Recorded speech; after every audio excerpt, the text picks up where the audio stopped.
Come with me now, and let me take you on a journey, a wonderful journey into magic and possibility. And in this guided visualization, I would like you to just allow your mind to relax and flow.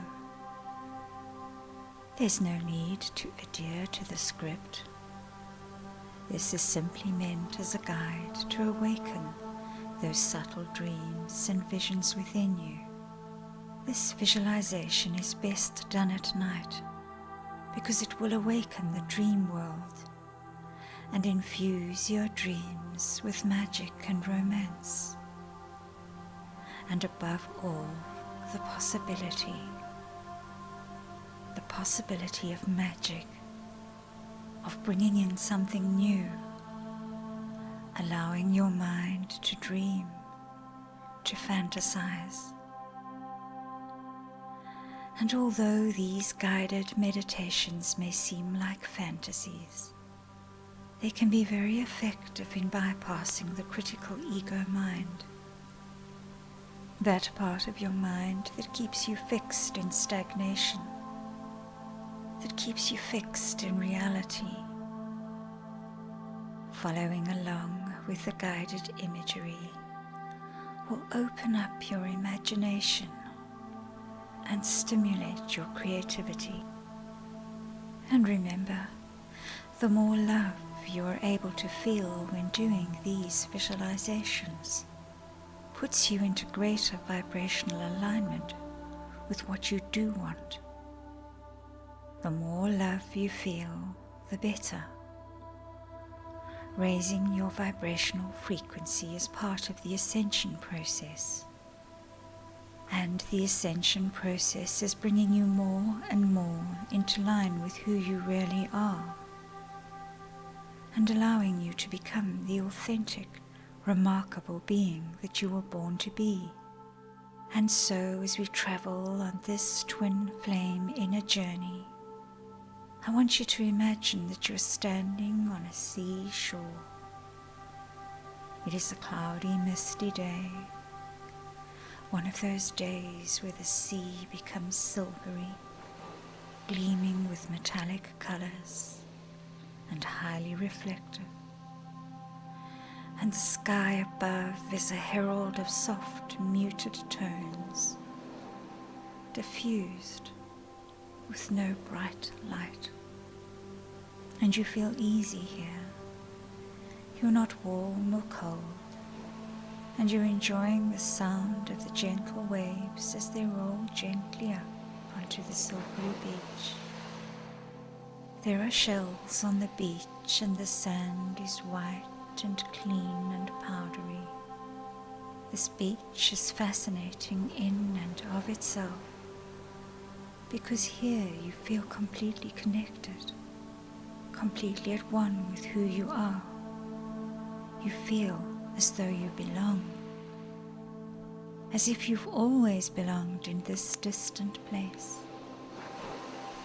You are alone on the beach, and you like it this way, because now you are free to do whatever you like, completely private and uncensored.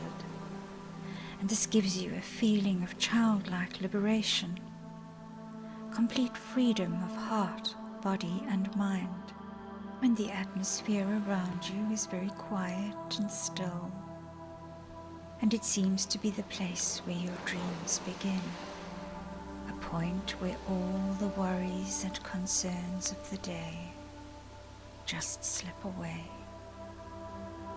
And so now just allow this to happen, and feel how it feels to just let everything slip away, all thoughts and all worries. And it doesn't matter what you have to do tomorrow, nor does it matter what will happen tomorrow, because this is now, and you are in this place where nothing can harm you, nothing can touch you or reach you.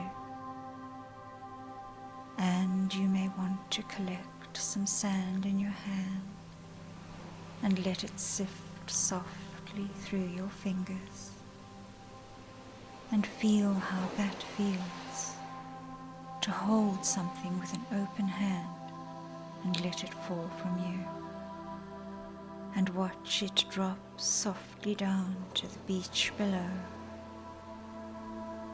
just flowing and slipping easily through your fingers. And so your thoughts are like this beach sand.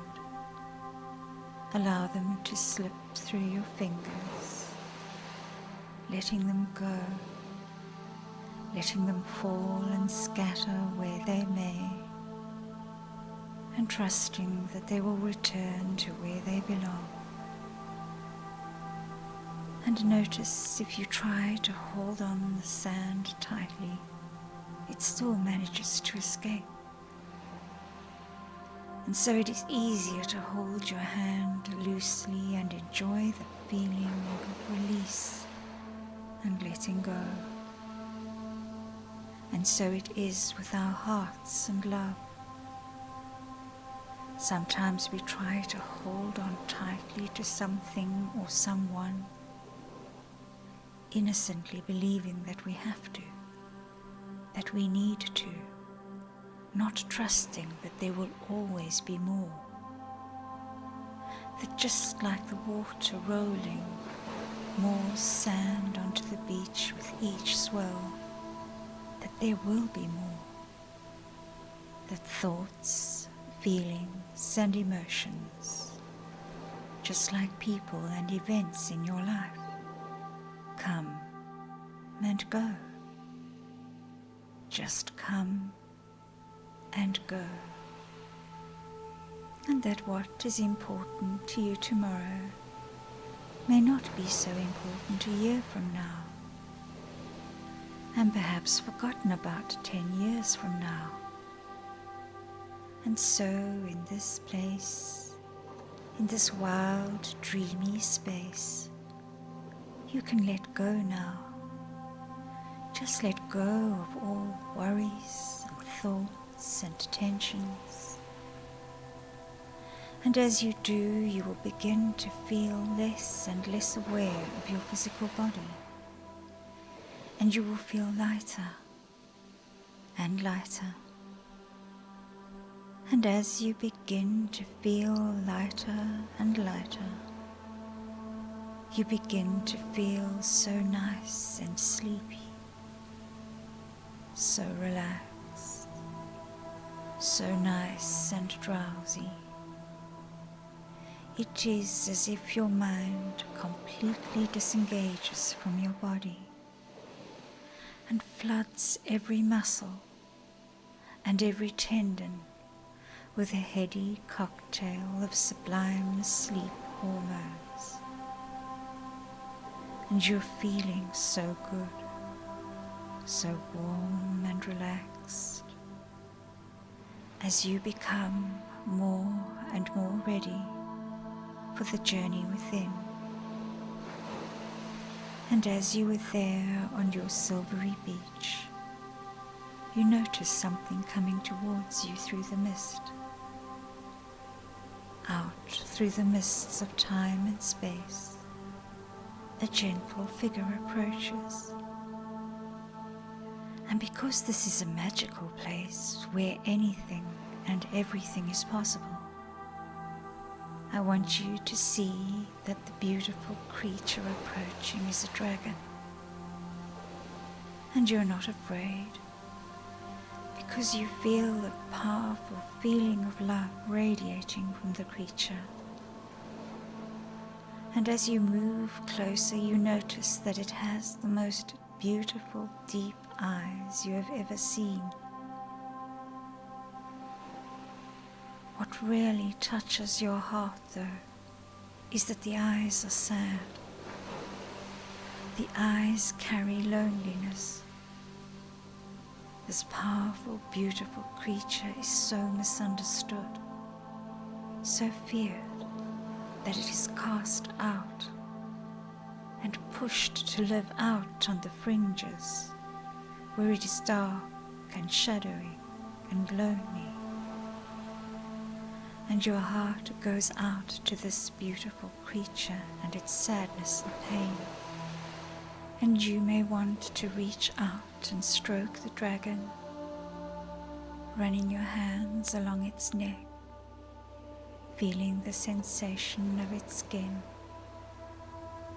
And as you do, you make a deep, powerful connection. Your hearts are connected, and a radiant light glows between your heart and the heart of the dragon.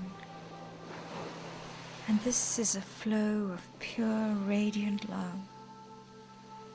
And where you might have felt lonely and misunderstood, now you feel as though you have a companion, something that will watch over you, come to you when you call, be there when you need to feel strong, be there when you feel afraid, because together you can do anything.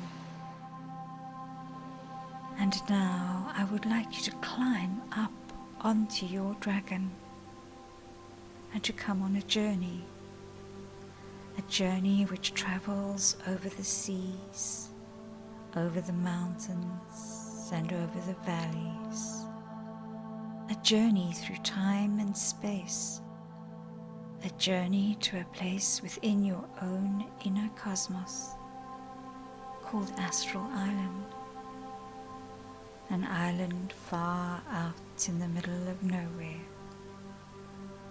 This wonderful, magical place can only be reached by traveling through your mind and traversing the astral sea.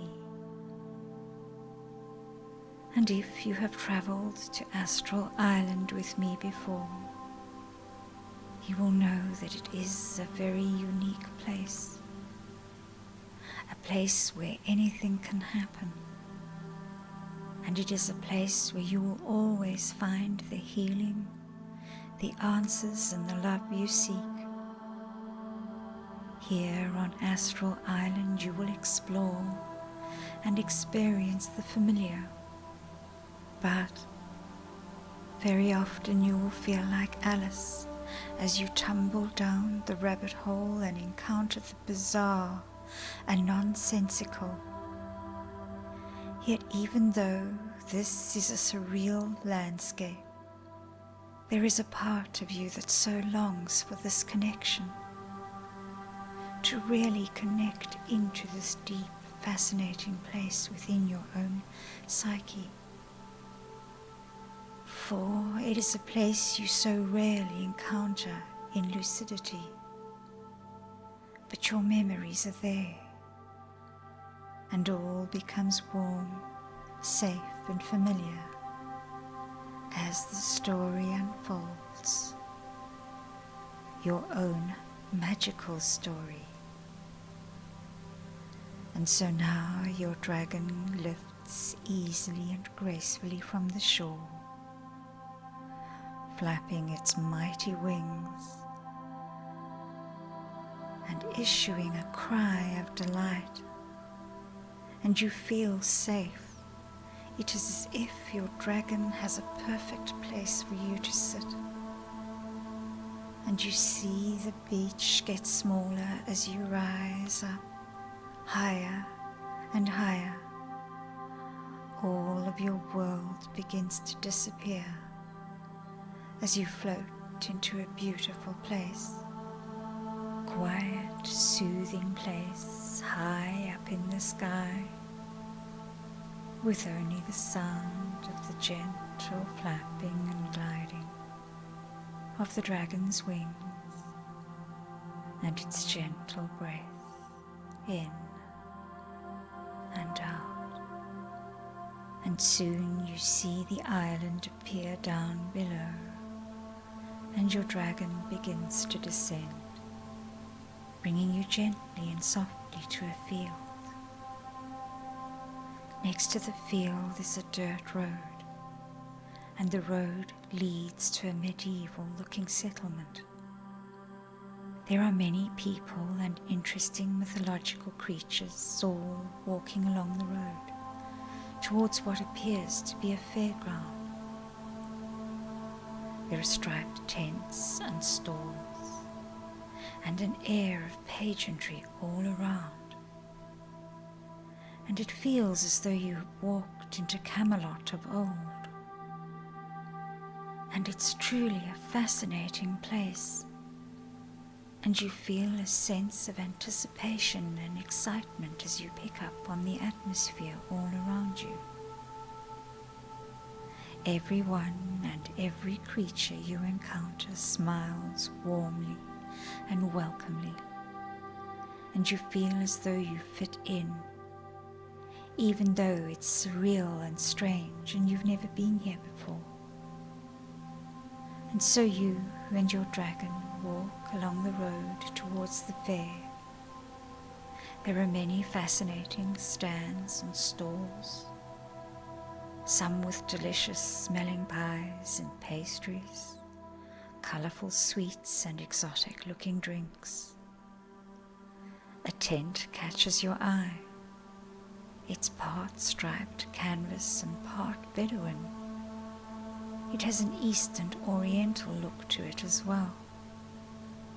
There, hanging outside, is a sign that reads, "Your future told here." And so with fascinated curiosity you enter the tent. You find cushions and pillows and rugs on the floor in rich jewel colours. A wonderful fragrance of damask roses and the vapours of something else you can't identify tease your senses, the combination of which brings on a pleasant, light-headed feeling of euphoria. There is a sense of reverence here, and even though it is a simple tent at a simple fair, there is something very sacred and meaningful about it all. Apart from the furnishing, the tent appears empty. Where is the fortune teller, you wonder? It's all very curious. And then suddenly, before you, seated on a cushion, is a small Oriental person of indefinable sex. So old and wizened and parched is the skin, so crumpled the body in its overlarge cloak, that it is difficult to describe. Roomy old eyes smile warmly at you, and you are invited to sit. You are here for matters of the heart, the ancient being states. Your heart longs for another. You have been waiting a long time, and you have travelled a great distance. You are here because you seek magic, and magic you shall have. And just in the same way that the Ancient One appeared before you, a photo appears and drifts onto the small table between you. Then another photo, and then another. You just look on in amazement. These photographic images apparently appearing out of thin air. Take a look, the Ancient One invites, and so you pick up a photograph. It is a photo of two lovers walking along a path, holding hands. Another reveals two lovers kissing, and you can't help but smile at the next one, because in this strange, archaic setting, the next photo is of two people beaming up towards a phone in typical selfie fashion. As you look through the photos, you begin to realize that you are in each one of them, and you are with the same person each time. In some of the photos you are young, some you are older, and some seem to come from another time, another life, but all unquestionably you. And you are absolutely and undoubtedly very much in love with your companion. Your heart feels happy and warm. So much love, so much joy, so much happiness, all captured in so many loving moments. Now you have so many questions. Where is this person? Why aren't you together? When were these taken? These are photos taken in your dreams, taken in the places and spaces and times you visit whilst you are sleeping, answers the wise one. So I'm already with my beloved when I sleep, you ask? You and your beloved are always together in the land of sleep. In the land of sleep you live together, you work together, you play together, you do a great many things and visit a great many worlds. But that is not why you are here. You want your beloved in the world you call the here and now, the world you refer to as real, the world you are conscious of every day, the world that you enter every morning when you awaken. And this shall be granted, says the old wise one. This will bring the stories from your dreams into your waking world. And the old wise one holds out a potion in a small blue bottle. Drink half of it now and then the other half when you return. So you take the little bottle with the blue liquid and uncork it. It's such a small bottle that you worry if you will finish it with one slug. There is only enough precious magic liquid to cover your lips and wet your tongue. Is this all I need, you inquire of the old wise one? In the world of magic and miracles, a tiny drop is all you need, for it works the same way as faith. A little goes a long way. And then, just in an instant, the being is gone, and you are once again alone in the tent. And so there is nothing left to do but to leave the tent and meet up with your dragon and explore some more of the fair. And soon you see a stall that intrigues you, wishing stars. It is a simple stall with a dark-haired teenage boy. Do you want to make a wish? He asks, holding out his arm to you. You see that his fist is clenched and he is holding something in his hand, wanting to hand it to you. You hold your hand out as he places a shining orb of silvery, luminescent light into your outstretched hand. The orb is animated as if alive, and it tickles and vibrates and hums in your hand. Make a wish and blow it away, he says, smiling. And so you do.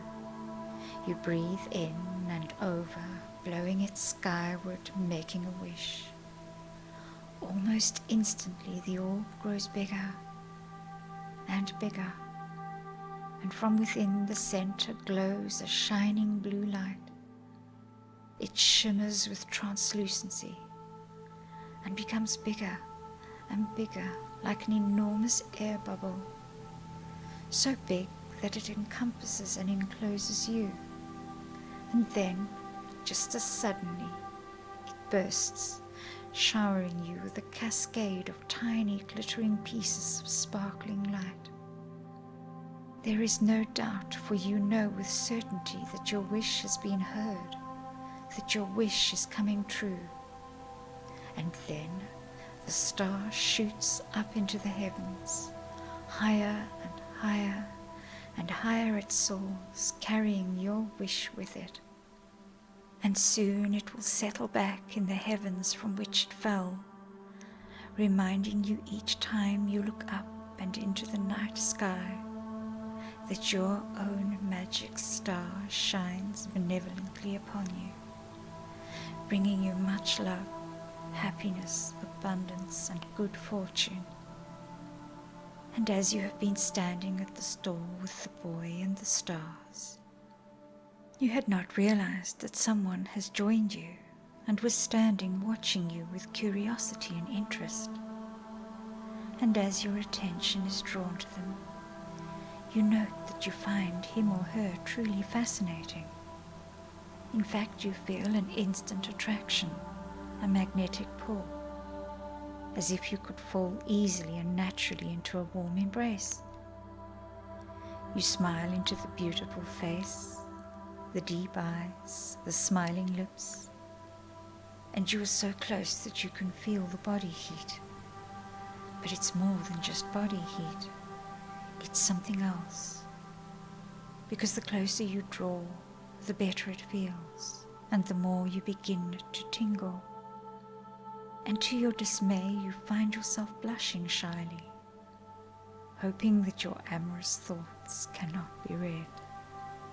And you realize that there is no rush to return from this magical, wonderful place.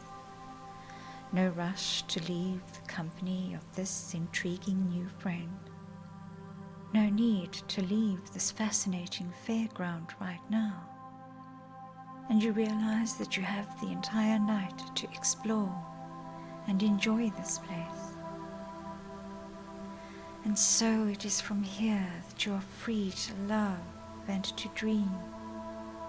From here that you can drift so peacefully and happily into a deep sleep. To sleep and to dream, and to rest, and to drift and float, and to surrender to the cosmic forces that will draw you closer and ever closer into full twin flame union. And you are free to dance amongst the stars, to journey through space and time, to venture and explore eternity together. So, to sleep and to rest, to surrender to the dream, and to surrender to eternal love.